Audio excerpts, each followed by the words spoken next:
stinks in here, and astute observers will understand why. Let's get woo-woo. Accountants know all about using sheer force to get through a problem, working all hours of the day to get through that pile of work. And from early on, we're taught to think of what we do in the form of hours. How many hours did you spend on that? Work is billed by the hour, and as a result, we think of time as this fixed yardstick, as if every hour yields the same amount of output, when the reality is nothing close to that. This way of thinking is the status quo. It's how traditional accounting has taught us to work. Your mornings are probably your highest output part of the day, but as you get towards lunch, things start lagging a bit, and by mid-afternoon, you're pretty much useless. And you know what? Most people think it's their fault.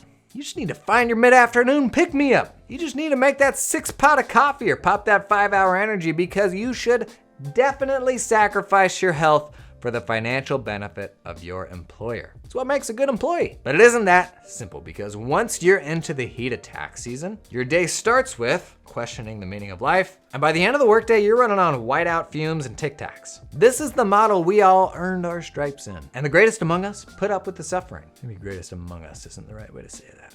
Or the least among us? Because hey, maybe someday you'll make partner. You won't make partner. But most of you who watch this channel left that life behind. You weren't willing to make that sacrifice for someone else. So you had the courage to go do your own thing. That's how it started anyway. The excitement of building your own thing meant you could approach each day with vigor because it was your baby. And that next client invoice meant something, right? It wasn't a scary realization metric. It was that Millennium Falcon Lego set or the Las Vegas CPE instead of the Reno CPE. But for most of us, before long, we ended up right back where we started. Sometimes worse, because now you're dealing with the anxieties of running a business, managing other people. And this is where, for me, the paradigm of time really broke down. This isn't a video about hourly billing, value billing, but of managing your most valuable resource, which is not time, it's energy. And once you recognize it's energy that dictates your output, it changes the way you plan your day, the way you build your team. Well, let me explain. We talked through the traditional arc of a day before. High output in the morning, deteriorating into malaise by mid-afternoon. And I used to just see this as like the circle of life. An unavoidable aspect of our psyche. We have this energy bar and it's just gonna go down throughout the day. But you and I both know, not all days are made the same. There are days where you turn up ready to rock, and days where you're gassed from the outset. This can be due to forces outside of work for sure. But for me, I found there are 3 main drivers of these energy levels that I am in complete control of. First, tasks. Tasks. There are tasks that I love doing. There are tasks that I despise doing. Obviously, I love software. Oh yeah.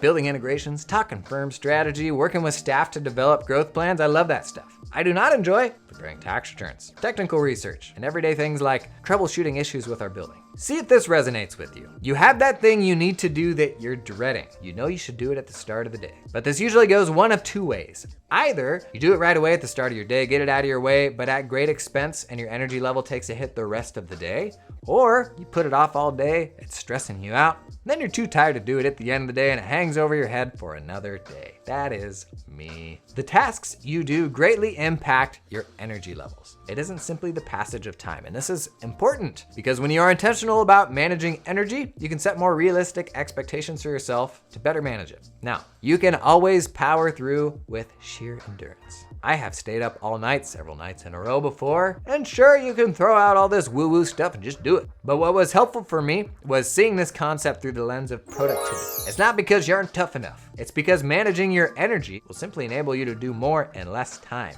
I can get behind that. So let's put your tasks into 3 buckets: energy drainers, neutral tasks, and energy givers. And a really helpful exercise for me was writing down the things I do every week, making a giant list. Could be write-up, client calls, watering the plants, technical reviews, all that stuff, and coding each of these tasks to whether they're a drainer, a giver, or neutral. If you work with a team, have the entire team do this. And what you'll find is the tasks that are drainers for some are neutral or givers for others. And this is where the real magic starts to happen, because you are at your best when the work you do doesn't feel like work. Most of us have aspects of our business that we love, that we could do all day long and not get tired. And it is here, when you have collected the energy-giving tasks, that you will always be at your best. When you enjoy what you do, you are much higher output. Now, if you're running a team, not only can you make every one of those people more productive, but job satisfaction is gonna go through the roof. Now, what about those tasks that everyone hates? One thing I've been shocked to learn, there's somebody out there that can take joy in just about everything. We got a person on our team that really enjoys calling clients who are past due on their invoices. Gross, makes no sense to me, but it actually gives her energy. So she does it for our entire firm now. God bless her. And most of us already do this to a degree. Do you hire somebody to come in and clean the bathroom? Those stinker tasks that nobody wants to do? If there's still nobody in your team that wants to do them, pull in a contractor. Find a way to get it off the plate of the people that despise it. So when you build that map with your team, if there are tasks that everyone hates, hire for it. Hire a billing manager, something very specific that will attract the folks that don't mind that work. Similarly, if you are a solo operator right now, identify the tasks at the bottom of your list that you despise. These are the first tasks to hire for. I get so excited about this because I just think it unlocks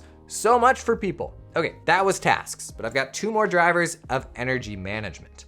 Clients. Here's the litmus test for clients. When the caller ID comes up with their name, does your blood run cold or are you excited to pick up the phone? We're gonna do a similar exercise to what you did with tasks. You can measure clients on so many different dimensions, but the only thing we care about here is phone pickup ability. So take your entire client list, order them from your favorites to your least favorite. Doesn't matter how big they are, if they're in your niche or not, put them in a list, then have your team do the same. A few things this enables. First, try to eliminate drainers. And the first step here is not to simply fire them, but to see if there are people on your team who aren't drained by that client. Maybe what is dreadful for one person is an interesting opportunity for another. It's your job to enable that opportunity. Second, spread out those fun clients. Oftentimes certain staff can get stuck with all the stinkers because they may be less vocal than everyone else, or more willing to raise their hand when that new client comes up. Lastly, if this client is a drainer for all, consider whether they're actually worth keeping. The third and final energy driver we're talking about, staff. There are just gonna be people in your life that pump you up and others that bring you down.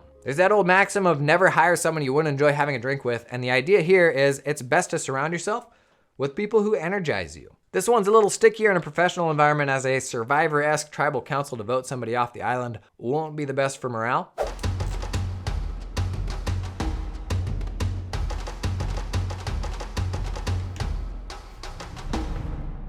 But it's something to be mindful of because oftentimes simply reconfiguring teams can be the solution. In my own firm, my partner and I click differently with people, and that's great. Works better for everybody. Just keep in mind, when the output of your entire firm is dictated by energy, that energy consuming staff person is probably having a greater impact than you realize. So what does energy management look like for you? If you wanna go deeper on this, it's the sort of thing you could even track day to day to be more self-aware. Check in with yourself in the morning and at the end of the day. If you're a 4 one day and an 8 the next, ask yourself why. Did you have to meet with that stressful client? Maybe you skipped morning exercise that day. I see you. But I'd encourage you to share this with the people you work with. Normalize talking about energy levels. You're gonna have a happier, more productive firm. How's your day going today? I am quite sick. I've not filmed a video in 2 weeks, and there's going to be a lot of coughing. Good. My wife watches television so loudly. You see that spit? I'm shooting a video, Mom. There are tasks that I love doing. There are tasks that it was hardly up. It was hardly up.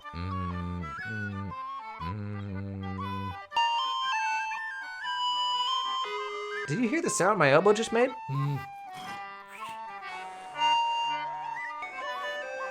This is like the stupidest thing I've ever done. I love what I do.